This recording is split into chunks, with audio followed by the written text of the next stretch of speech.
Youth league അധ്യക്ഷൻ മുല്ലപ്പള്ളി ശാസ്താംഗാണ് നമ്മോടൊപ്പം ചേരുന്നത്.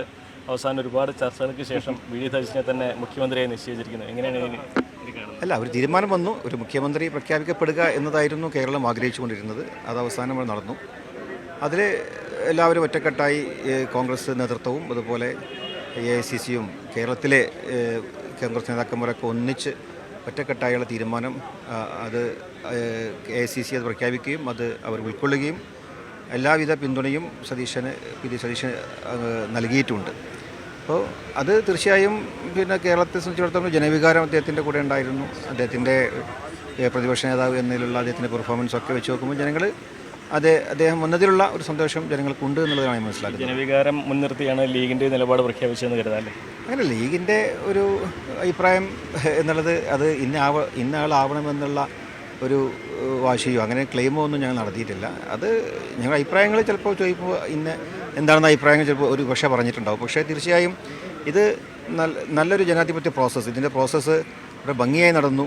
AICC ലീഡേഴ്സ് ഇവിടെ കൃത്യമായി അനാലിസിസ് ചെയ്തുകൊണ്ട് റിപ്പോർട്ട് കൊടുക്കുകയും ആ റിപ്പോർട്ടിൻ്റെ അടിസ്ഥാനത്തിൽ ഇവിടെ ഒരു യോഗ്യനായ ആൾ ഇന്നയാളാണെന്ന് മനസ്സിലാക്കുകയും അതിൻ്റെ അടിസ്ഥാനത്തിൽ പ്രഖ്യാപിക്കപ്പെടുകയും ആ പ്രഖ്യാപനം എല്ലാവരും ഒന്നിച്ച് ഉൾക്കൊള്ളുകയും ചെയ്തു. ഈ മുസ്ലിം ലീഗിനെ വിമർശിക്കുന്ന ഘടകകക്ഷികളെ പരിഹസിക്കുന്ന തരത്തിലുള്ള പല പ്രതികരണങ്ങൾ ഇതിനടക്കം കോൺഗ്രസിൻ്റെ തന്നെ പല ഭാഗത്തും വന്ന് കണ്ടു, സാമൂഹ്യ മാധ്യമങ്ങളും കാണുന്നുണ്ട്. എങ്ങനെയാണ് ഇതിനെ കാണുന്നത്?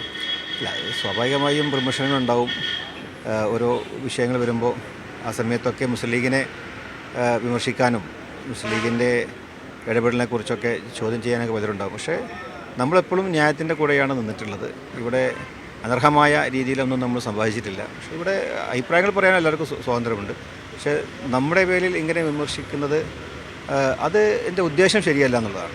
അതിവിടെ ഒരു കമ്മ്യൂണലൈസ് ചെയ്യുക എന്നുള്ള രീതിയിൽ കൂടി അതിനെ നമ്മൾ കാണേണ്ടതുണ്ട്. അതിനെ കേരളം വില കൊടുക്കില്ല എന്നുള്ളതിനാണ് ഞാൻ മനസ്സിലാക്കിയിട്ടുള്ളത്. പറയുന്നത് മുസ്ലിം ലീഗിൻ്റെ സമ്മർദ്ദത്തിന് കോൺഗ്രസ് വഴങ്ങിയെന്നൊക്കെയാണ്.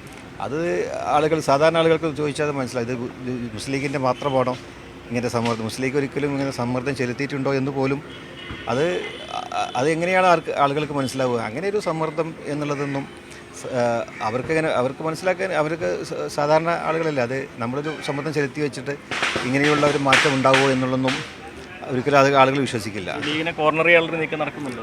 അല്ല, അങ്ങനെ ലീഗിനെ സംബന്ധിച്ചിടത്തോളം ഇങ്ങനെ അത് ലീഗിന് ഏറ്റവും നല്ല സീറ്റുകൾ, ഏറ്റവും ചരിത്രത്തിൽ ആദ്യമായി ഇത്രയധികം സീറ്റുകൾ കിട്ടിയതിനുള്ള ഒരു അമർഷമോ അല്ലെങ്കിൽ അവരോടുള്ള വിരോധമോ ആണ് ഇതിനെ കാണുന്നത്.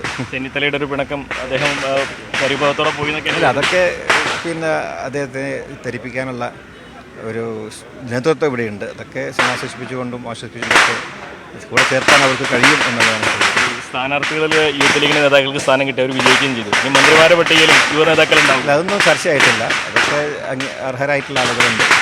അതൊക്കെ നൽകപ്പെട്ട് നല്ല രീതിയിലുള്ള തീരുമാനമുണ്ടാകും. ആണെങ്കിലും ലീഗിൻ്റെ അഭിപ്രായത്തിന് കിട്ടിയ അംഗീകാരം കൂടിയാണെന്നാണ് അദ്ദേഹം പരോക്ഷമായി പറഞ്ഞിരിക്കുന്നത്. അതിലോട്ട് പറക്കൊപ്പം CB അനുമോദ്, ന്യൂസ് 18. കൂടുതൽ വാർത്തകൾക്ക് News 18 Keralam YouTube channel subscribe ചെയ്യുക.